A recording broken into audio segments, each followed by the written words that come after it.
team ban.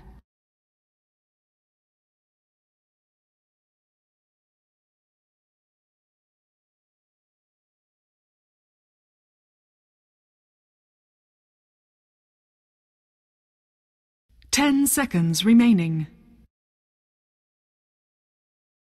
5 seconds remaining. Reserve time.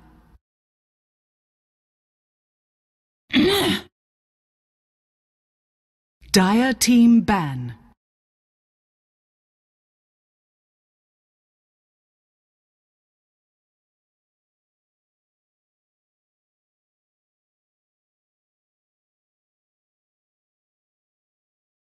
Ten seconds remaining. 5 seconds remaining. Reserve time. Radiant team pick. Lena. Dire team pick.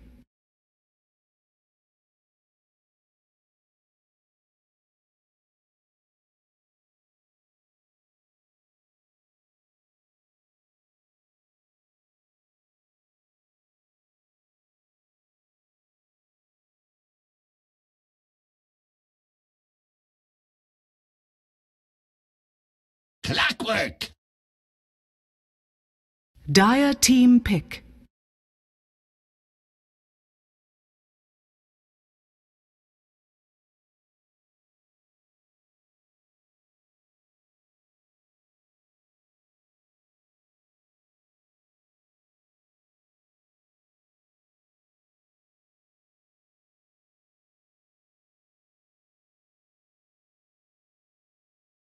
Ten seconds remaining. 5 seconds remaining.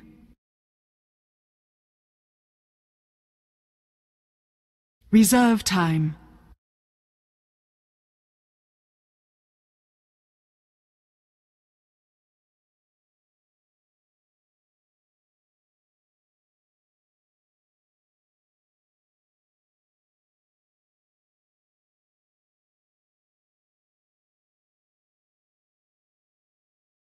Earthshaker. Radiant team pick.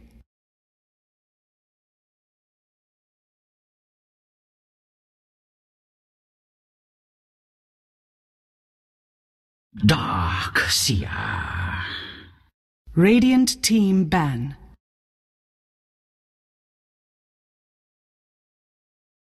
Hello guys, welcome back. Game number 2 here in the joinDOTA League between Austria's finest and Eternal Envy's disciples. Let's head over to the draft, find out what we're dealing with, and we've got heroes picked, we've got heroes banned, nothing really too surprising, but at this point I can welcome in my co-caster if I press the right buttons. Drag and drop, hello, what's up? Hey man, you know, just a game of Dota that we just saw, and another one that we're gonna see right now, where two teams play against each other to destroy their enemy base, so to speak. Yeah, heroes will cast spells, heroes will die, heroes will collect gold. But EED, they ban out the Leshrac and the Gyrocopter. This game, they are the ones that get the Clockwork and Earthshaker. Pretty interesting opening with, like, there's a lot of kind of talk and analysis focused on especially like draft openings, and PPD talks about it in length in some of his vlogs as well. We used to see Shadow Fiend and Earthshaker a hell of a lot. Like, that was the sort of draft opening of early 6.84, late 6.83 especially, where it was like, right, Sniper, Jug, Troll have all been banned, what do we go for? We go for Earthshaker and Shadow Fiend. That kind of trickled through to 6.84. Then we started seeing a little bit more of, you know, Lena plus Rubik, Lena plus Earthshaker, a little bit of Bounty here and there. When Jara gets through and when Wyvern get through, you know, we see a bit of them. But Clock plus Lena, Clock plus Gyrocopter, or Lena plus Earthshaker are kind of like 3 of the biggest openings out there currently that people love to throw out. But Darkseer is a second pickup here from Austria's finest. Great so far against a couple of melee heroes from EED. But you don't exactly know what he's going to be laning up against. You know, there could be a Rubik Earthshaker up at top, which really is annoying for the Darkseer. But maybe you're starting to plan ahead so far already. for going, a couple of intelligence cores, and you know that Anti-Mage is potentially on the cards, and Darkseer does decently against, Anti-Mage, one of the other melee carries out there. Phantom Lancer they banned out, but he's great at disrupting the farm flow. Yeah, Darkseer, he has a bunch of matchups where he's really good in, some others, as you said, where he just doesn't feel safe enough to actually do his thing and maybe even skip some creep waves here and there to put on so much pressure on lane. So maybe a little bit questionable to pick it up early, but at the same time, if you're not really looking for him, or if you're not really willing to... let me just phrase it like that. If you don't really care about him shutting down the enemy lane as much, and if you'd rather have some solid initiation and late game team fights, then you can pick up the Darkseer anyway, because he's one of these heroes that can stick in the off lane, and if he doesn't feel safe enough, he can rotate easily into the jungle if the support's got some stacks. And Jakiro, that's a hero that I love, but I haven't seen quite a while. They ran this yesterday. I can't remember who they were playing against, but they ran this yesterday in a support role. It didn't do great, but you could definitely see the merit of it, and Jakiro is one of these heroes that has kind of just dropped out of popularity for no great reason. Yeah. He did have that whole switcheroo where he started off, being support, moved to offlane, moved to even played as a one-role hero. I remember by Koikova over on was he on Team Tinker still or Mouse Sports? I can't remember who he was playing for back in the day, but 5 seconds seeing him in a multitude of roles. Now Austria's finest, I know Chair Raider plays this Jakiro, so can be expecting him to be up on that. But back to the Darkseer. It could also come down to their offlane player thinking, well, I like to play Earthshaker offlane, I like to play Clockwork and Tusk, and they're all picked, they're all banned. What's another one of my heroes? And Darkseer is it? So you can definitely see Darkseer being banned in the second phase, especially if that's the case. It's always worth picking up a little bit earlier if you want your offlaner to take it. And if you look at the other heroes together with the Darkseer and Austria's finest as well, you see some very cheap combinations in terms of cooldown. I mean, you have the Vacuum, which is kind of the longest here, together with like Light Strike Array and everything that Jakiro has to offer. So you have plenty of AoE. We don't really rely on long cooldown ultimates like the Wall, or maybe even the Laguna Blade, which is still only 70 seconds at level 1. So you have a lot of potential to fight early, and then on the back of that, take the tower with the Liquid Fire from Jakiro. Yeah, converting into objectives is always incredibly important, so that's something they're going to be looking into their draft. And another big point is, when we saw Nova playing Lina the other day, I think it was yesterday again, he went for a little more unconventional build where he maxed Fiery Soul. So he went for like this 4-1-4-2 build where he'd maxed Fiery Soul just so that he could split push a little bit harder, get into these towers while the rest of his team fought, and it really did pan out for them. This Lina would just be blinking around, yulzing, zapping people into oblivion, finding the solo pickoffs. Yeah. And maybe they're looking for that again, as they definitely do have a strong 3-man movement hero lineup here with Undying, Jakiro, Darkseer that could start wreaking havoc. Yeah, they definitely want to fight here looking at the lineup right now. And easy side builds, I mean, they have a Witch Doctor. If you get a good cask off, then you can kind of sort of counteract these kind of gangs that they're in the making. Then again, if the Tombstone is already down, I believe the cast does bounce to zombies, so it's not going to be too much of a help. Earthshaker, he can fight decently well up against that, though. And that's kind of the one main problem that Austria's finest will have to overcome, that they don't get out of position or being put out of position by a good fissure block. You won't be dealing with Naga really though here, as Earthshaker and Witch Doctor are going to be your support heroes. Naga as a one-roll hasn't seen that much strength, and yeah, Austria's finest. I mentioned the potential here that they wanted Darkseer against Anti-Mage, but if you've left it through this far, banning out the AM is always worth it as well. So EED, they're actually relatively limited on options here for their safe lane carry hero.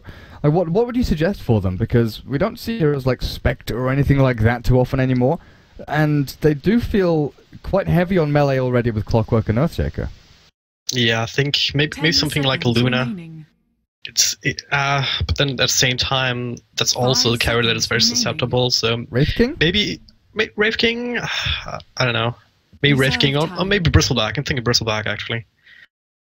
Someone that can tank up against the Jakiro very, very well.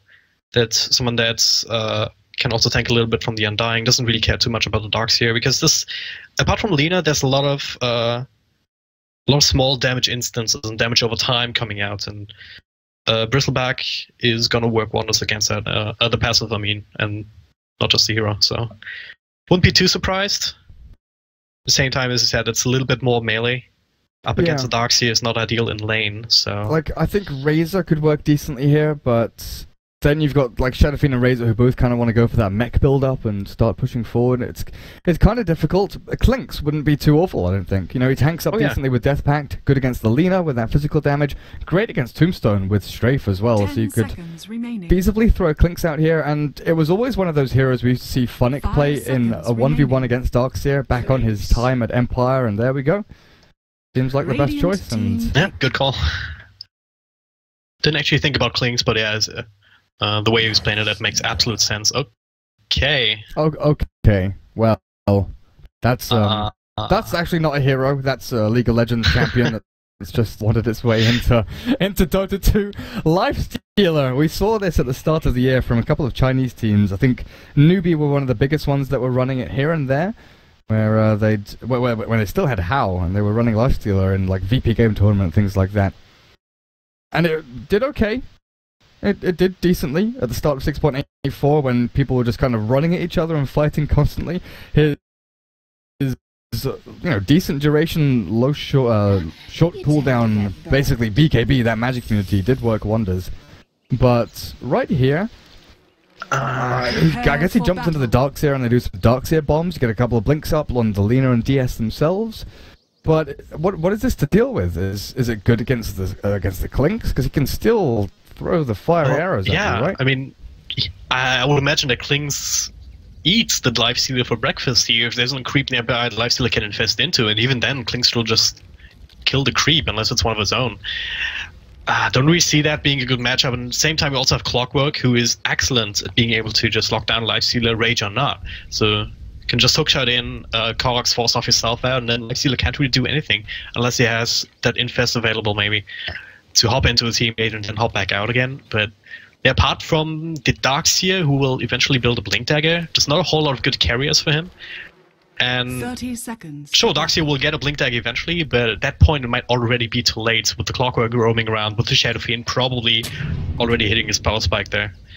So I'm not really at all convinced by the Lifestealer pick, to be honest. We'll see what they get up to, as they're actually swapping things around a little bit here, heading up to the top rune spot. I don't know if EED want to try and fight this head-to-head, because it looks like they're prepping for it. The Clockwork is not going to be here, it's not going to be ready. Good Fisher block, though. Going to hold out the hordes, but Hafe does have Decay and Pingwing check. He's alone. Dual Breath start things off with the Iron Shell Lifestealer now chasing him down. He gets the bounty, but at what cost? Double Iron Shell. That's what. Dire will get the double bounty rune as Clockwork picks up the one down at the bottom spot. That's a decent start there. As what does the fight recap say? A good, not a massive amount of XP or gold going their way. It's tiny. Yeah, well, it's kind of counted out by the fact that they got both bounty runes. At the same time, you don't really want to lose the Shadowfiend early on. But yeah, he's already back in lane. He probably got dropped a TP scroll. So at the end of the day, sure, first blood gold. Not always ideal to give that up if you can help it, but at the same time, it's not too big a deal, I don't think, if he gets his last tier and gets his soul stacks up and running. Looks like they're going to go aggro tri-lane here, but Killer has Fisher blocked onto the wrong side. Teddy, with the cask and the searing arrows, they do a good amount of damage, but what's the turnaround plan? Hef doesn't have Tombstone, he's got the Decay. Maybe tries to stack it up a little bit, but this aggro tri-lane, Lifestealer, Jakiro and Undying against the safe lane try of Clinkz, Witch Doctor and Earthshaker, while down at bot is the Darkseer against Clockwork. And this is a really interesting lane actually, as I just have to keep my eyes up on top every once in a while. Darkseer against the Clock.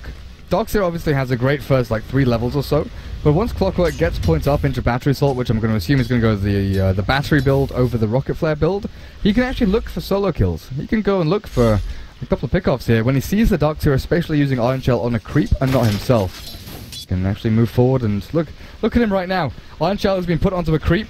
Clockwork is level 3, and he just puts himself forward. Make sure that he's going to get control of this wave. This is my experience, and you can't get any of it. That's what he's saying right now.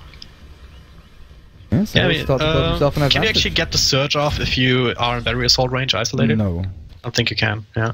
I think there might be like a very fine timing window where maybe you can, but generally no, I don't think it's possible. Now we're gonna see that same kind of rodeo again. Yeah, looking at Darkseer down to no mana up at top though. Earthshaker is getting himself forward, looking for a Fissure, but it's mainly the threat of it that's really putting himself out there. And Lina finally hits up to level 4. 2-1-1 is her build, and this Shadow Fiend up to 12 last hits, even with the Lina. Now has Bottle plus Boots, but I don't really expect there to be a kill here without some outside help. It's going to be a relatively static lane. The big thing here is, though, that the Shadow Fiend doesn't have anyone stacking the camps, and when Lina hits 6, that's when you look at the kills coming out. Exactly, just the point that I want to make. Once that Lina hits level 6 in a little lucky Light Strike array, Shadow Fiend isn't going to be able to survive that if Nova has enough mana to play with. And top lane, there's a good vision block and killer. He's actually dead right now. Tombstone is down. They don't have Soul Rip though, and yeah, they'll focus down the Tombstone zombies, dealing a good amount of damage to Teddy. He's dropping low, and that Liquid Fire will finish him off. McGraw has no invis, but they're not going to be able to chase him down. The Tombstone drops, and there's no more zombies to chase. But this 1-for-1, not worth it for the Radiant at all.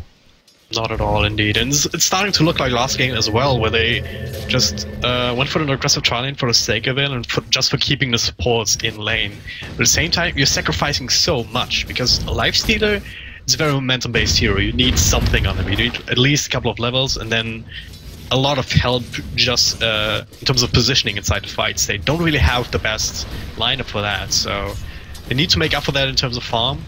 And yeah, the plan is okay, we just fight, right? We fight with the Tombstone, we fight with the AoE from Jakiro, and then Lifestealer can just munch on someone with open wounds. But up against an Earthshaker and a Witch Doctor, it's really hard to do, because they have plenty of control between them, whereas you have none. You have a slow, maybe, from the dual breath, and you don't have an ice path. Even if you did, it's only 1 second. So it's a really hard lane for AF to actually make work, and I'm not quite sure if what's the right call to go for this kind of play.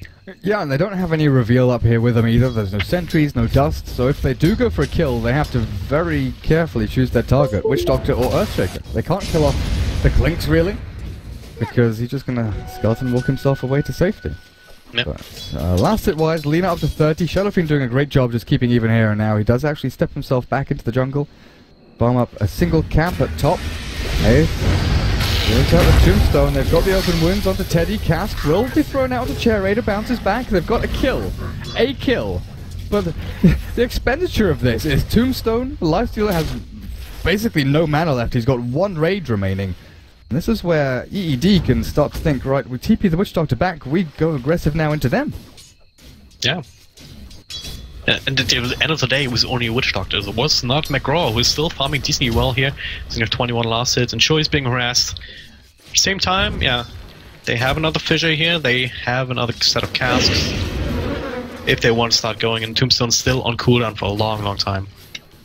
Yeah, the other like big glaring dynamic, look at it now as I'm watching this lane progress, is the double melee up at top. You know, they've got Undying plus Lifestealer, they're just getting harassed over and over again. Teddy stands his ground on this Witch Doctor, says, right, Jakiro, you can throw out your Liquid Fire, you can throw your projectiles at me, but McGraw and I will be firing right back the arrows, the little plinking attacks from that Witch Doctor, making sure that the Undying has to burn through regen, has to decay to keep himself up and running. And they really need a rotation from this Lina. She's hit level 6, nearly up to level 7, got the phase boots now. 4-1-1 build for her. She'll look for the 6-minute rune, and you've got to hope for a regen for her sake, as the Shadow Fiend is actually stacking camps for himself. Pretty nice rotation timing, actually. Goes to stack camps, gets the creep wave mid, goes back to stack some more. She's doing a lot of damage over time onto the Clinks. McGraw almost dying here to the... Looked like only the Liquid Fire plus Dual Breath. Of course, he also has 2 decay stacks on him there. Now there's a fight here with no rotating in. They get the stun onto PQMZ, who's in a little bit of trouble here. Somebody's gonna stop second up. The right clicks are there. So that'll be the Earthshaker going down without any sort of mechanical killer. Going in deep here for Teddy. Throws up a slow, but Killer's doesn't have any help. Yeah. When you look at the Shadow Fiend, he's wandering over thinking, do I go up and help them? No, I don't need to. The cast will do the work for me. Chair Raider with the Breathe Fire, the pings come out, and this Chikiro is very low on HP. Surprising. They don't go for some kind of kill there, or maybe a little trade. They lose one, but again, it's only an Earthshaker.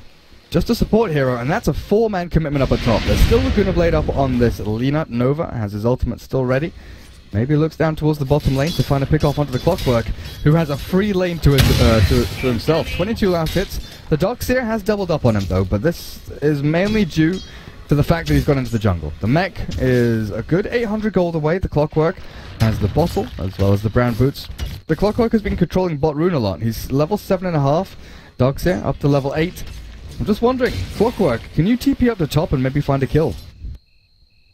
Maybe you can do that, or just find a kill somewhere else, maybe in the middle lane here with Nova being there again. And yeah, that's exactly what you said. These trade-offs are there for EED, and I think they're gonna be happy with that because, yeah, as you said, Clockwork is level 7. He has his hookshot available to him, which is all he really needs. And there you go. He actually hits it onto Nova. Shadowfiend is there with a couple of ranges. Should be a kill here. There it is. And the tombstone's dropped, but PQM said, oh, he doesn't have enchant totem. Haif is just gonna run himself away. Free tombstone, 100 gold going away the Shadowfiend. Yeah.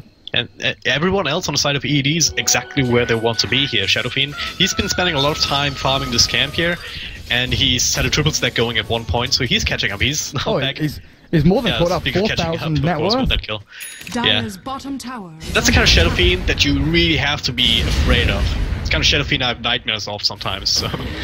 It's like, well, I've shut him down. I've killed him once. He's having a pretty rough time. We stopped him at top rune spot, and now he's 800 gold ahead of our mid laner. He's demolishing the Lina. On top lane, BKMZ rotating in. Has the teleport as well. Vision comes out. Killer is trapped on the wrong side here, but the Earthshaker will get taken out of the map. Deleted by that Laguna Blade. But then again, without that rotation, that wouldn't have happened there once again. Then without that rotation, they just go on the life sealer and bring him down. The cask is good. Witch Doctor gonna get himself back here. Now, Clinks, what have we got for you? Soul Ring's nearly done. Middle lane Nova is getting chased back by this Shadowfiend. Look at that damage coming out from Penguin Check. It's so rough to handle. Clockwork though, hookshot found the dogs here. There's no Iron Shell. He can't cast any spells. He's trying to break his way through and he can't escape. Yeah, I'm free, but I'm dead. That battery assault. Such a strong spell. And now he hits level 9. In certain situations, of course, but yeah. But yeah, that's the 1v1 power spike I was talking about. The first couple of levels, Dark's here favoured. Middle couple of levels, you know, the Clockwork gets things going. Killer, dead! The final little arrow comes out. McGraw has been slowed down by the dust and liquid fire, though. Zombie is chasing him and looking for this kill. Haif gonna decay in 2 seconds' time. The dust is about to wear off, but he dies before it does. He had 15 stick charges. Oh, but well, of course, broken the invis. But then again, there's plenty of AoE between Shadowrain and him, so maybe pop the stick and then hope for the best would have been the better choice. But at the same time, he still finishes up the Medallion of Courage. This is his first step in the game. It's starting to get a little bit worrisome here in this top lane, but this tower is still relatively healthy. They're only now starting to get the opportunity to throw some liquid fire charges on him, and yeah, Irie even rotating up here. 4 heroes once again, big commitment, and at the same time middle lane Nova. It's the one that you want to look at though. Yeah, Fisher with a rocket flare. Laguna Blade is thrown out. No finisher though. Penguin Check survives on about 80 health. Well, up at top lane, Teddy's in trouble. The Toxic found him, backs him back into the Iron Shell and punch to the back of the head. But yeah, it's interesting that the Clinks has gone for this medallion over the Soul Ring. But when you think about the Lifestealer, countering him out with the medallion is such a great way to go about it. Just put the medallion up on him, he's got that minus armor, and you just right-click him down. Yep, and instead of Soul Ring here, it leaves us the Aquila, so you do have some extra mana regen off of that, plus the stick charges, of course, so he's not too worried, as long as he's careful about not spamming out too many searing arrows when he doesn't need to. He should be fine in terms of in the mana department at least. So, and yeah, as I said before, Clockwork is fully online. If he hits if he starts to roam across to the other side of the map, gets hookshot onto the Lifestealer, then all you need is some extra damage to bring him down instead of just some mana to run away. Yeah, then you've nearly got a level 11 Shadowfiend. His mech is done, I think. Yeah. Okay, they're sending a Soul Ring recipe out to McGraw, so he's going to have his Soul Ring done from the side shop. He does get scouted out here as Chair Raided Dust slows down the Clinks, and now the Dual Breath comes down. Irie can vacuum back and will do so. Iron Shell's up now, McGraw stick charges, Jetpack does try and fight, but there's no way. The Dragon Slave will finish him off, and Maui TP'd up to try and help, but there's no one left to help. Down a bot, gonna see the Tombstone drop with the Decay, Penguin Check, TPing out, there's no stuns. There's no stuns to stop him, and Teddy realizes, well, okay, there's the damage. Oh, okay, that was close. More kills all over the map. Hook shot. Yeah, Nova now isolated by the hook shot. Now it's gonna get the counter kill. Earthshaker died just a second before that to Laguna Blade, looks like. What's going on? Yeah, European Dota, man. Austria's Kills everywhere. Austria's finest, they've got a mech on the docks here. EED have a mech on the Shadow Fiend. Clockwork is, 500 gold or so away from his blade mail, but Radiant have grouped up down the bottom lane. The Shadow Fiend has been scouted out by that Observer Ward and will back himself away. He's not back far enough though, he's waiting for the rest of his team to come in, I think here. Teddy behind him, ready for the cast, gonna surge forward. This Lifestealer with the Iron Chill up on him as well, open wound. The cast needs to be thrown out now. Little bounce back and forth under the docks here, and Shadow Fiend stands his ground. Level 2 Requiem now turns to fight. He throws that 1 raise, 2 raises, hits onto a bunch of heroes. But they've got to sustain to tank through it, at least for a short while. Shadow Fiend wants more though, he wants more. He's got razors to throw as well as he does turn things back onto Have. Undying on the retreat back. Good Fisher here will catch out onto the Killer, whose armlet toggle keep him back up running, but Undying. Oh man. Clockwork, hook shot, yeah, there we go. 1 raise, 1 right click, 1 whatever it is. That will find the kill, Teddy! 20 HP, Laguna Blade. I expected a little bit more damage there, but it's level 1. Nova is 2 levels below the Shadow Fiend, who goes in for the Requiem mech, healing up, raise thrown out as well. Laguna Restoration keeps them alive. Cog traps them both in, and now comes out the damage from the Shadow Fiend, and a pause.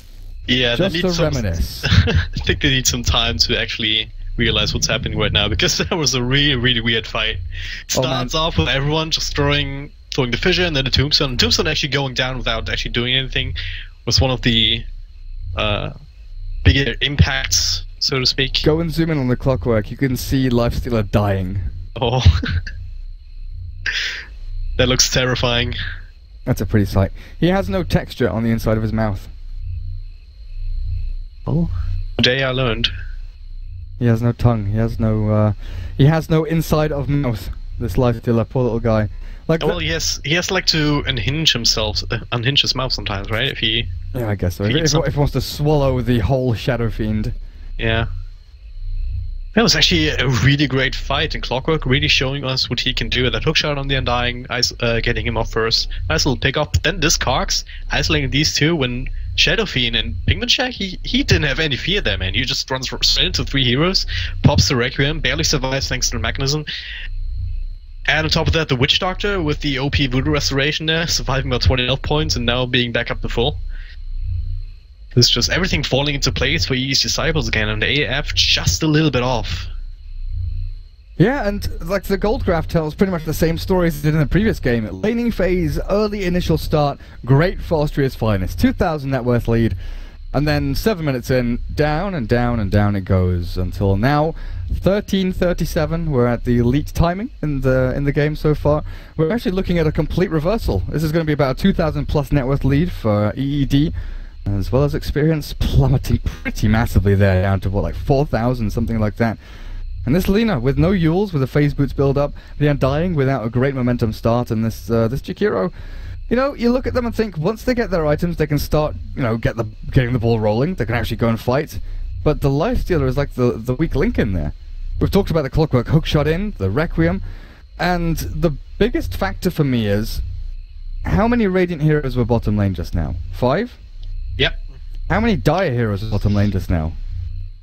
Sort of 4. 4. Just trickling in, and there's 1 up in the top lane. Exactly. That entire fight was without the Clinks. Yeah. So once his Clinks gets up and running, he's got his Solar Quest, he's got his, Treads, his Desolator, all of this. He could basically just be the guy that runs around taking tier 1 and tier 2 towers while the rest of his team fights, because Clockwork, Shadow Fiend, Witch Doctor, and Earthshaker, got a decent amount of control between them. The mech plus Voodoo Restoration sustains them through everything. They've got the long-range initiation they need. As long as they are, as long as they're the ones that can sort of counter-initiate or dictate the terms of battle, then they should be fine. Oh, then we get the triple kill message come out at the very end, okay. Oh, is he hasted? He's hasted? Yeah, it's rune, yeah. Okay, Battery Assault, this will be another kill. Or maybe not. Oh, well, Fiery Soul, we talked about it. Face Boots, actually. Didn't have any Fiery Soul stacks. Lina, pretty fast hero. What can I tell you? But yeah, just to iterate on what you said before, that's kind of the Shadow Fiend effect, right? I mean, he's a hero that somehow always ends up on top of the net worth chart unless he has a really bad game. And he's the kind of hero that not only scales well into the late game, but also is able to fight right now these kind of games with that mechanism build-up. So that gives the space for any sort of hero. So you can have a Klings there, you can have an anti-mage there, you can have any one carry just on the other side of the map and not needing to come in, because you know the Shadow Fiend has such a big impact at this point in the game. Yeah, exactly, especially when he's up to 8,000 net worth, Yeah. 2,000 gold in the bank, and it's going to be like a blink dagger halfway to BKB, something along those lines. He's found the Darkseer and forces him out of his own jungle. The hookshot will miss though, as Killer is on the retreat. Yeah, Raider is forced to that guy TP. has no fear right now. He has no fear. No. We saw I mean, they did a vision there. Oh, that's fair, a good Fisher. That's a good Fisher. Soul Rip, yeah, that lasts about half a second. The Tombstone gonna get dropped here with the right clicks out from the SF. Cask has bounced between Nova and Chair Raider. And they're being chased down as well. There's Cogs, there's Battery Assault, there's Iron Shells up from the Darkseer as the Shadow Fiend just casually walks past the tier 2. Oh god, what's happening? What's happening? He grips that, he's gone in. Nova has been caught though. 1 click, 2 click, 3 click, down he goes. Killer now on the run as well. As Tingman check makes damn sure. He gets back behind his tier 3. I was watching the Darkseer getting chased down by the Clockwork, and then all of a sudden it's like an Earthshaker in the middle of everyone. Well, Shadow Fiend leads by example, so Earthshaker just said, alright, let me have my piece of the action. He goes straight on the tier 2, gets the Echo Slam off. Hashtag Space Created again, it's just the support heroes. I mean, if you look at the kill distribution actually, or the death distribution on E's Disciples, got 6 deaths on PQMZ, and 5 on the Witch Doctor. That's almost all their kills, and those are supports that all they need is levels. And yeah, sure, Earthshaker might need a blink tag at some point or another, but apart from that, they have as much impact as they need to in this game, even without any sort of farm. Yeah, the Clockwork as well. Like, Earthshaker, Witch Doctor, Clockwork have such high kill participation here. Shadow Fiend, you know, whatever. He's 6-1-1. He's been a part of, you know, over half of the kills here, but the one charging people down. I actually misspoke. Both of these have 4 deaths. I was looking at this for a second there, but still, the point still holds true. Yeah. A lot of emphasis being put on these supports mean that the cores have more room to do their bidding. Dire's middle tower is under attack. Well, the But yeah. Blinks now has 1,400 gold. We'll see if he does dip himself over into this little secret shop to buy up that Talisman of Evasion to finish off his Solar Crest in a couple of minutes' time when they take down this tier 2. It also allows them to go for a relatively fast Roshan. You know, it's 17 minutes into this game, and they've got themselves a hefty 5,000 net worth lead, experience and advantage as well over the Radiant. Nova finally has his Dual Scepter though. The Jakiro doesn't have too much to his name. As the split push just comes out here from the Radiant, they're trying to get as much map control as they can. Tier 1 bot and mid on low HP, on half HP even. But the Dire, they've taken tier 2 top, and now they're looking just to sweep through to mid, making sure that there's no actual gain from Austria's finest anywhere on the map. And Klinks, he TP's down to bot lane. He's going straight into the Death Stitcher, looks like. McGraw goes invis, the little skeleton walk. He's gonna find. He's gonna see the Undying. He doesn't see the last hero though. And now they've found him with the medallion, with the Death War. That was pretty easy. Well, they say thank you, and yeah, McGraw looked like he wants to go to Solar Crest for now, and yeah, I think it's going to be Desolated. I don't really think he's thinking about a BKB at this point.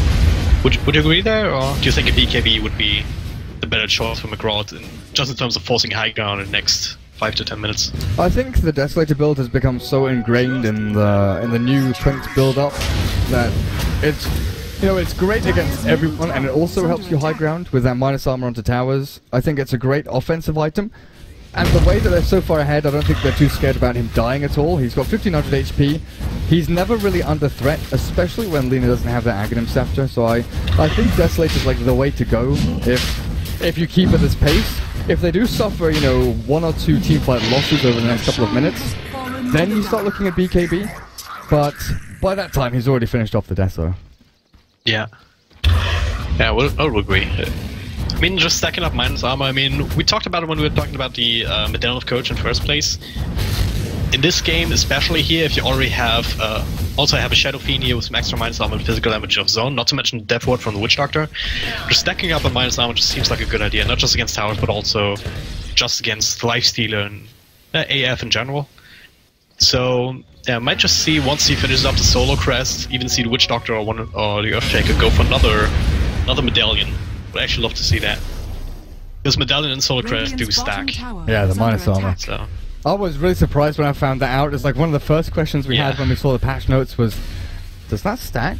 Oh yeah, it does. Oh yeah, it does. Yeah. That's exactly how I reacted when I first saw it happening. And it's just so cost effective as well. I mean, Solar Crest 3000 is a decent, costs decently much, but the medallion coach itself, not a whole lot. No. So you can get that on the support reasonably easily. Here's your high ground. It was S and Y from the Shadow Fiend, in fact, not a BKB or a Blink. Going for that extra boost of stats as they are breaking high ground. Deso is over in the Clinks' stash. The Shadow Fiend cancelling out the Requiem. Hey guys, you want to come and jump on us? There's no Blink on the Darks here, there's no great initiation tools. And this is the thing, Lifestealer, you know, he's got treads, he's got armlet, he's tanky. But how does he get into the fight, and how does he stop himself from being kited? Yeah, and even tanky, I mean, most of his tankiness comes from his ability to rage. Just don't care about magic damage for all, but he, more so than in any other games, I feel like. In this game, Lifestealer is such a slave to that spell that he's not actually all that useful because of the kiting potential by the EED. Apart from that, what is that? 10 armor, now 2 with the medallion on top of him? Oh man. Just with the Shadow Fiend next to it. He's got 8 armor naturally, back into wall, found him, but Hookshot comes into the side, zombies are starting to stack up, and Pingman check. He's still got a secondary life, so the Laguna way down the Witchbox, and McGraw is on the sidelines, just pounding people into the ground. 2 have dropped here, no buyback on Yelena. Pingman check rages down with the help of McGraw, finding that chair raider Jakiro. The chase continues as Lifestealer. Oh, Lifestealer, you're not going to be stealing too many more lives here as your racks are full to McGraw's Clinks. There's no glyphs, there's no anything to save these barracks. They might be able to kill off the first Lord of the Shadow Fiend here, but McGraw, okay, 3 hits down the zombie and killer with Irie.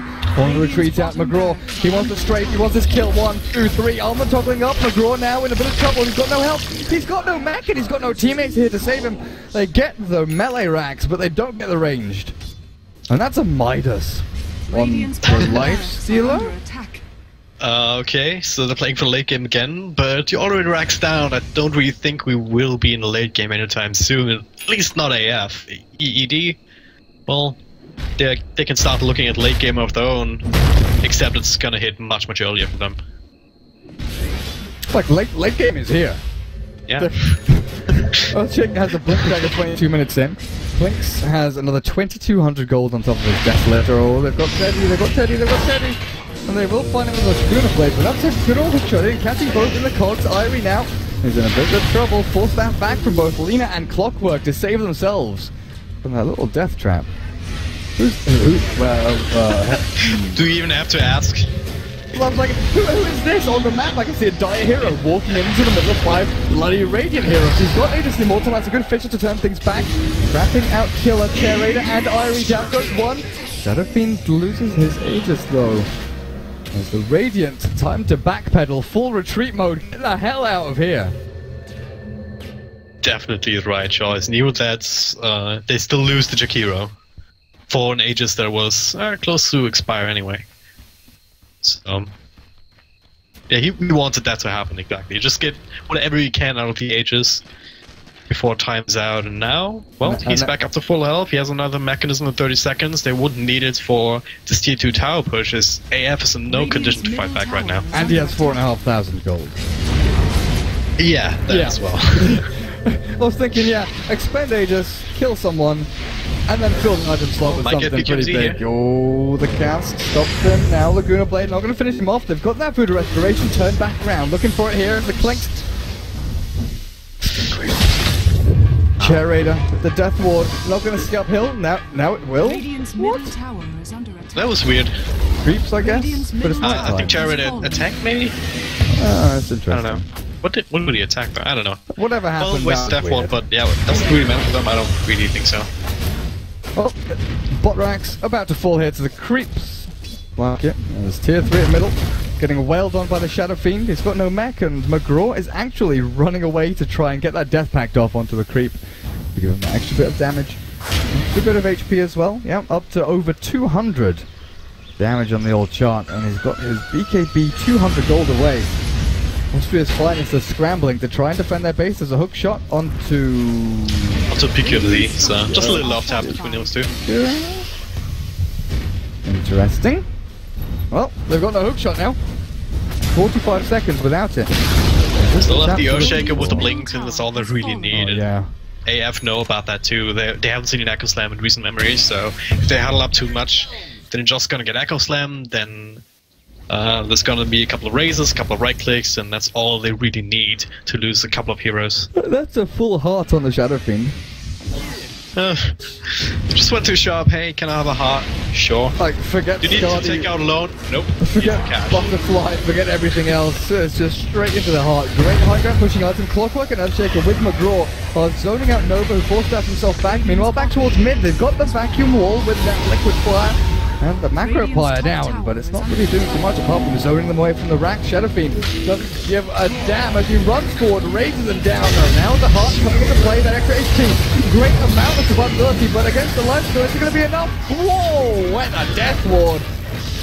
They keep the Shadow Fiend alive, and GG is called. 2-0 sweep here.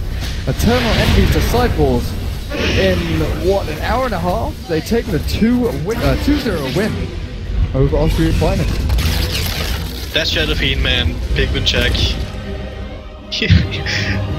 Just the daring of this guy is just so fun to see. Oh, just walks in. Oh yeah, try and kill me, just try. But they can't. He has a freaking heart, he has a mechanism, he has all help in the world behind him. That also took their time, you can